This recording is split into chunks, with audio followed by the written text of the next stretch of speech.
Alfonso, hay economistas que dicen que el problema de la Argentina es que tenemos muchos economistas que observan las variables económicas y que un país crece cuando tiene un modelo de desarrollo.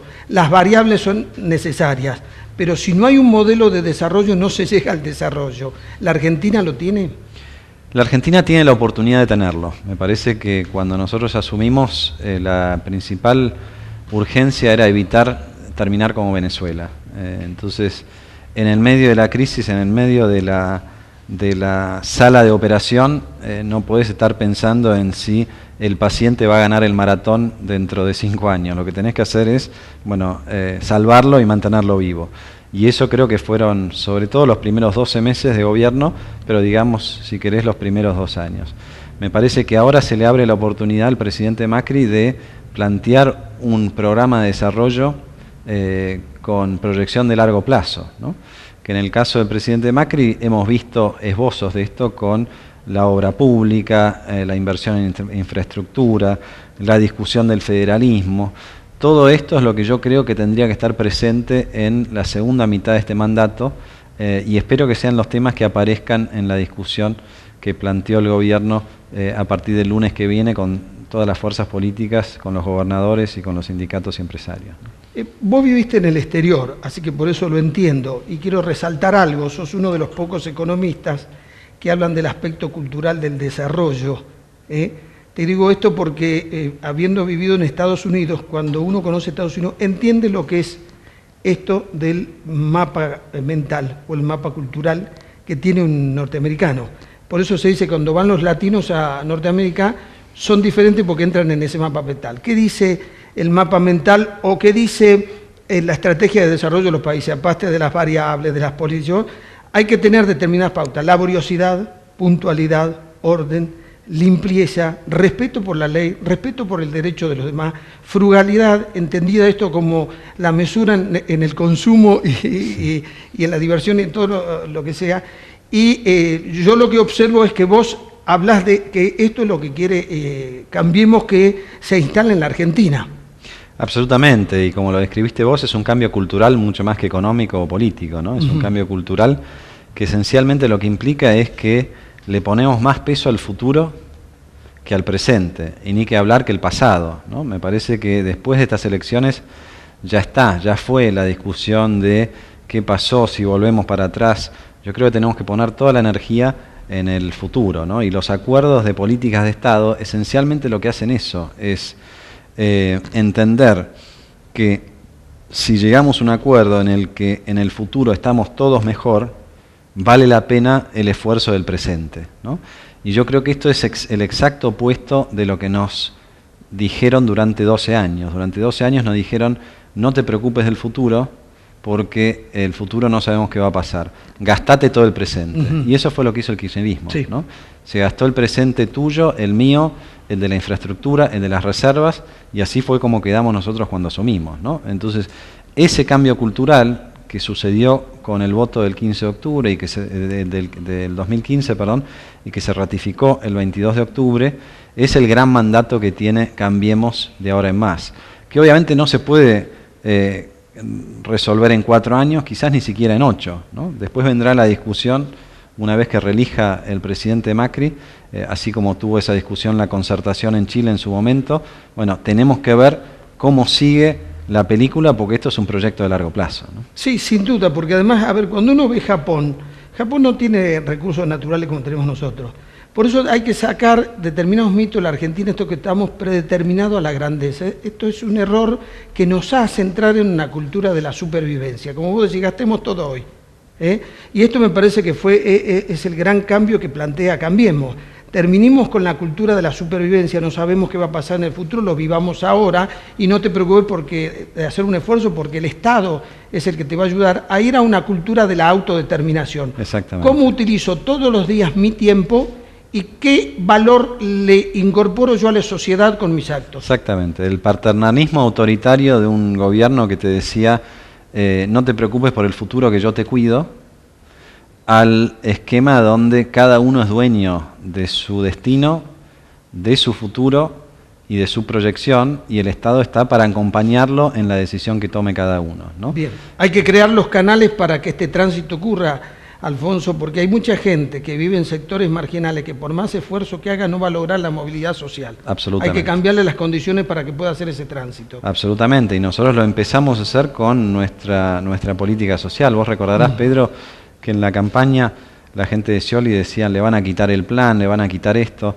Nada de eso, nosotros hasta incluso incrementamos los recursos, y te lo digo como ministro de Hacienda, porque yo firmaba los cheques, incrementamos los recursos destinados a atender la situación social tan dolorosa que recibimos. Pero también somos muy conscientes de que hay que generar un puente donde aquellos a los que hoy el Estado los asiste de esta manera, el día de mañana los acompañe a que tengan su trabajo, que tengan su empleo, que vayan saliéndose del plan social y que vayan hacia un trabajo digno, porque lo único realmente que te libera al final del día es la dignidad de tu propio trabajo, ¿no? Esto me lo decía un psicólogo laboral que selecciona personas para empresas, trabajadores, que les hacía entender dos cosas. Primero, la gran crisis del hombre moderno es qué hacer con su tiempo, cómo utilizarlo.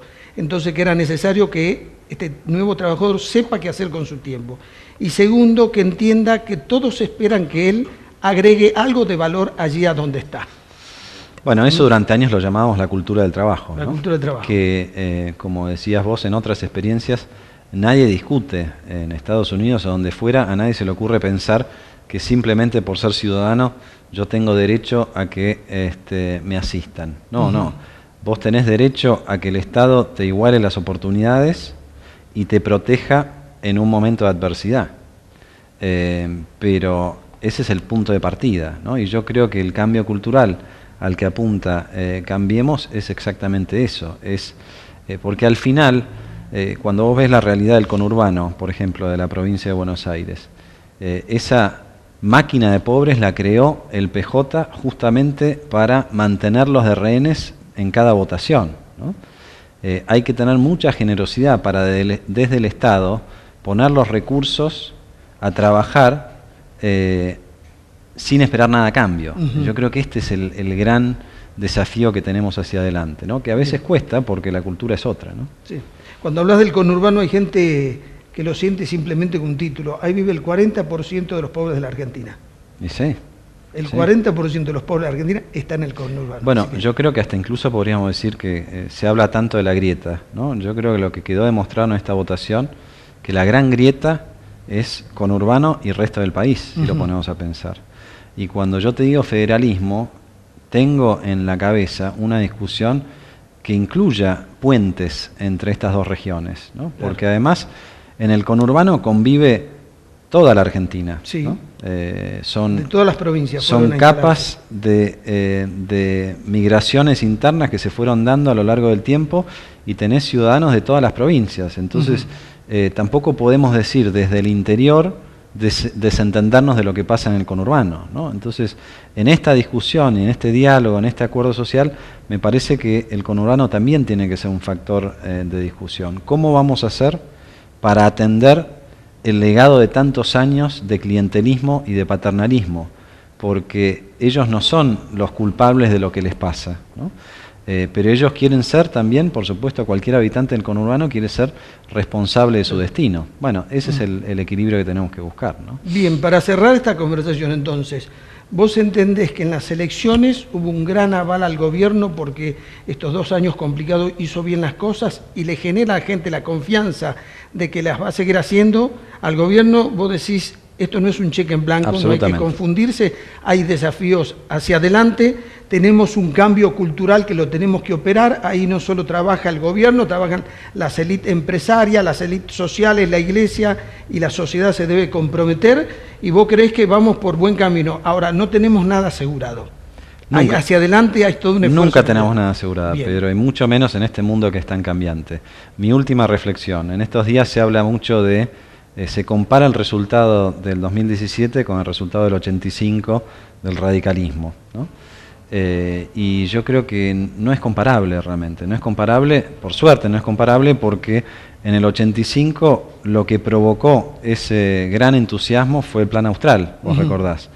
el resultado muy exitoso, pero efímero del Plan Austral, que generó el apoyo al doctor Alfonsín en octubre del 85. Cuando el Plan Austral se quedó, digamos, corto frente a lo que había prometido, eso se dio vuelta y Alfonsín no pudo terminar su mandato, ¿no? Me parece que esto es muy diferente porque los beneficios económicos se fueron dando de a poco y muy gradualmente, y este cambio que está empujando el presidente Macri es un cambio que en lo económico, por sobre todas las cosas, pretende ser sustentable, ¿no? No es tan impactante, no es tan espectacular en el corto plazo, pero como dicen los italianos, ¿no? Chi va piano va lontano. Si vamos de a poco es porque vamos a llegar muy lejos. Ahora, ir de a poco y pretender llegar lejos implica que todos los días tenés que estar trabajando, que no hay una bala de plata, ¿no? Y me parece que esto que se aplica al gobierno nacional se tiene que aplicar también a los gobiernos provinciales, se tiene que aplicar a las pymes, se tiene que aplicar a los sindicatos, y este es el cambio cultural que se viene, pero con un punto de partida formidable que yo creo que muy pocos hubieran imaginado 2 años atrás. Entonces, sin duda que estamos en el buen camino, sin duda que estamos mucho mejor que 2 años atrás, pero no estamos condenados al éxito. Este éxito, en la medida que lo tengamos, nos lo tenemos que ganar, y nos lo tenemos que ganar todos los días, ¿no? Bien, hasta aquí llega la entrevista con el ex ministro de Hacienda y Finanzas. Tal vez la próxima sea como candidato a gobernador, lo sabremos, o será en otro cargo. ¿Quién lo sabe? ¿Quién lo sabe? Gracias, Muchas gracias, Alfonso. Pedro.